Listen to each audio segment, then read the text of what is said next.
Национальные костюмы, народные песни и особое настроение показывают творческие коллективы из шефа региона. На сцене Антрацитовского дома культуры исполняют песни для участников СВО. Здесь композиции о родине, о любви и традиционных ценностях. Артисты Государственного театра танца «Айраты», что в переводе с калмыцкого «близкие люди», исполняют композицию «Старая фотография». Через смену плавных и резких движений рассказывается история девушки, которая чуть не потеряла мужа на войне, но в финале он все-таки вернулся с победой. В зале Дома культуры имени Ленина присутствуют семьи военных и сами участники СВО.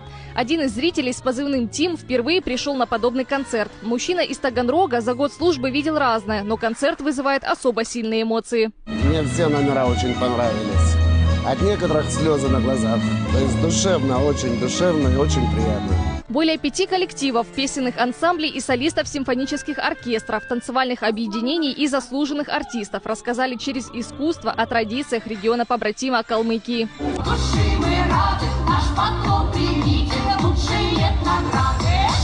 На одной сцене с артистами Калмыкии выступают и антрацитовские ансамбли, показывают свою казачью культуру, исполняют традиционные песни. Среди них на Урале, на Кубани и на Тихом Дону. Композиция о всем российском казачестве, которая стоит на защите рубежей и интересов страны. Очень интересная идея совместить и показать традиции и ценности. Казачий наш ансамбль больше направлен на показ наших казачьих корней. Уже больше 2 лет шеф-регион помогает в сфере строительства и улучшения жилищно-коммунальных услуг. Для укрепления дружественных отношений между городом Антрацитом и Элистой приехала делегация для подписания бессрочного соглашения о сотрудничестве. Подписав это соглашение, мы подтвердили наши братские отношения юридически.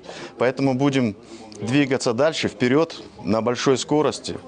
К победе все вместе, мы только в начале пути. Подписание соглашения даст новый виток развитию муниципального округа. Шеф-регион Калмыкия продолжит восстанавливать многоквартирные дома, учебные и социально значимые учреждения. Анна Рудюк, Кирилл Гинцер, Андрей Мавсисян, Кирилл Барангулов. Вести, Луганск, Антрацит.